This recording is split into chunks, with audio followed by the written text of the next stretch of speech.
The tyranny of distance is a phrase that keeps coming back to Elliot Ross when he thinks about this picture.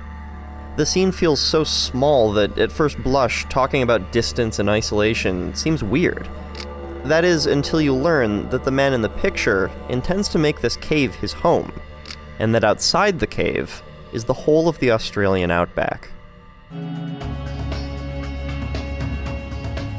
This cave is actually part of a small mining town called Coober Pedy, which is a name with a pretty great history.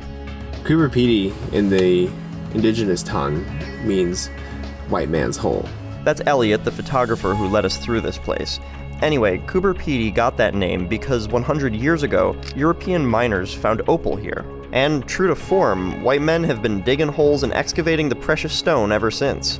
Though nowadays miners from all over the world live here. For Elliot, who traveled to Coober Pedy to learn about the community, it was a shocking place to see for the first time. For miles and miles, it's just plain, red plain with lumps and little hills of dirt where people dug holes looking for opal and abandoned cars, and I was like, oh my gosh, what is this place? This is incredible. What the place is a study in extremes. This part of the Australian outback is scorchingly hot, bone dry, more than 300 miles from any kind of civilization. And it's prone to dust storms that sound like this. A place this extreme certainly feels tyrannical, but according to Elliot, it also creates a certain frontier spirit. Take for example opal mining, which the residents have managed to keep in their own scrappy hands and away from big mining corporations. People have made these incredible machines. Every single part is homemade. It's really a special thing. Or consider the subject of that first photo. Most of the residents of Coober Pedy live in underground homes to avoid the sun and the heat, and the man in this photo, who Elliot called Eddie, was looking to build a new home for himself. Elliot met him and toured what was, so far, a hole in the ground. But it was Eddie's hole in the ground, and like any good frontiersman, he saw it as much more. I was like, hey Eddie, can you go sit in that chair really quick? I think we need a picture of you as the benevolent dictator of this underground lair.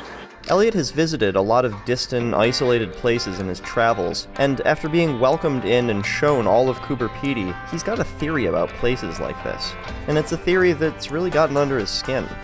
You need to have some sort of hospitality to survive, and for your neighbors to survive. So there's this codependence that builds and grows and nurtures in this sort of environment that I think is beautiful. And a lot of people kept repeating this one thing, like, if you stay more than 10 days, you never leave. That's the rule. 10 days. 10 days you fall under a curse and you'll never leave. I ended up spending, I think, 2.5 weeks there it was. I didn't stay, but a lot of me wanted to stay. If you loved this episode and you want even more Seeker, check out Seeker Stories on Vessel, where you can get all our videos 3 days earlier than anywhere else on the internet. Click the link in the description for your free 30-day trial. If you're looking for more stories like this, check out this video about what it's like to take a vacation to the most isolated country in the world. You did get the impression that they'd just been created purely for tourists to go to on a bus. There were no other people around there. And as always, don't forget to subscribe.